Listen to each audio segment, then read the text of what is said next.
This is one of our 40-foot coaches. It's a 50 passenger. It's also a Vanhool, but it's a 2140 model, or a T2140 model. And really there's not a whole lot of difference from the newer ones, except for this particular dashboard. Some of the switches are rubbed off. So I can refer you to some of the switches that are rubbed off that you can't understand what they are, such as the headlight switch, which is the first switch, and the clearance light switch in the middle row. This is row number 1, row number 2, row number 3. Switch number 1 is the headlights, 2 is the clearance lights. Make sure they're both on. You got your headlights and clearance lights.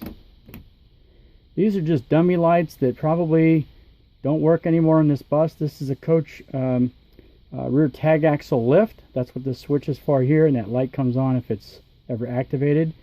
Basically, it takes all the pressure off the tag axle and puts it on the drive line.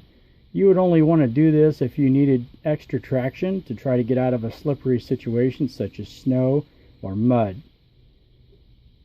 WC is water closet. That's the restroom. Turn that on for the restroom light.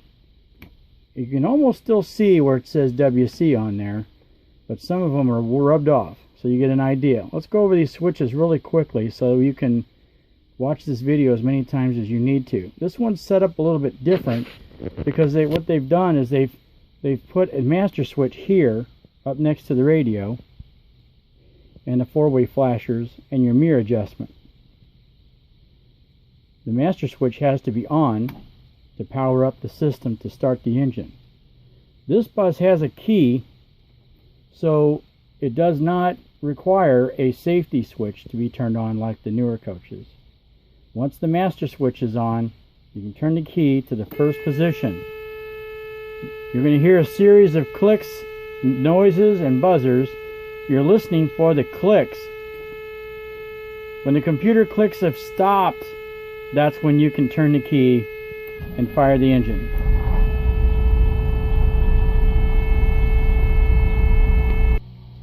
This dashboard is basically the same as the new coaches, except for some of the switches have changed their icon or their logo to tell you what they are.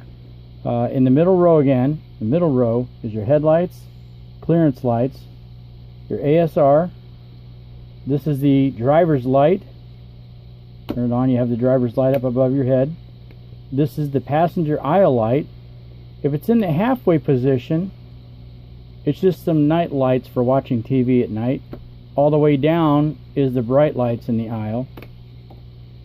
The next switch over, this is the third switch here in this group, is the reading lights above each passenger seat.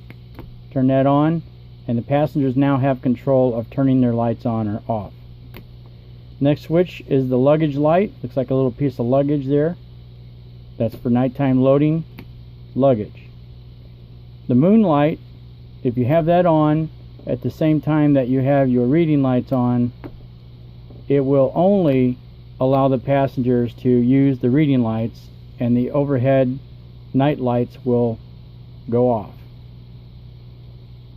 Third row, there's the brake retarder, as we discussed in the other videos. This one is a little different because it has only an on and off switch.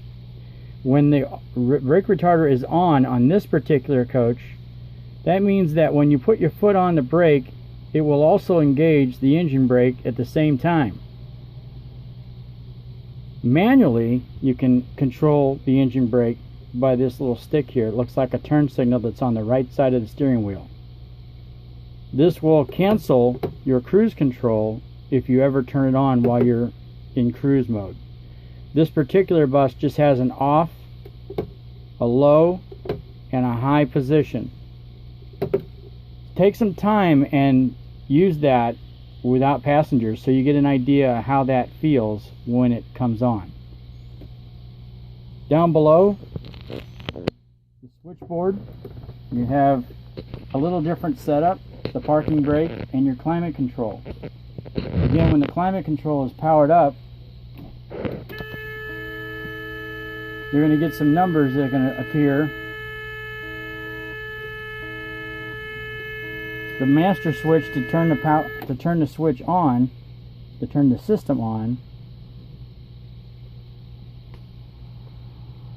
is the first switch down here with the snowflake. Used to be a snowflake on there. Again, this is a climate control system, so it's one power switch to turn it on, and then you'll see a display here, if I can get it to come on.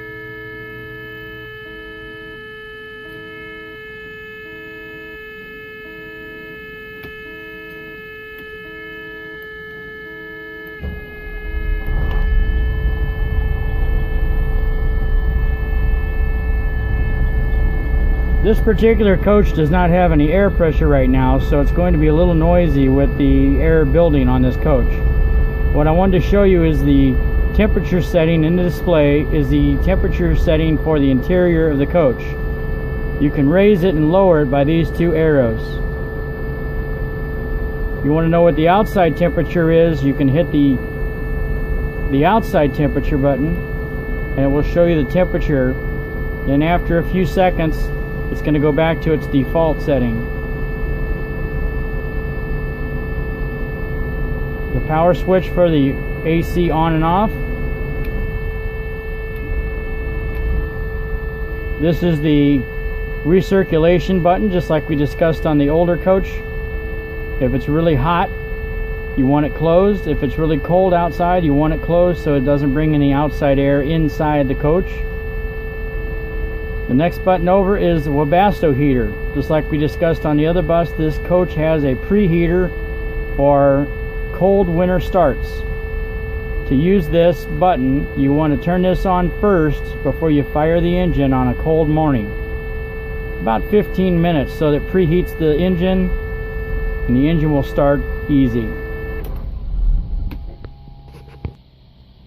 To open and close the door on this particular coach, the door button is not red anymore. This is an aftermarket button that was installed after the original red button probably got dysfunctional. To push it once to close the door, push it again to open the door, or vice versa. That's what the silver button is here. And don't get confused with the safety announcement button and the door button on this particular coach. We move over to the left side. It's pretty simple. You have your shifter,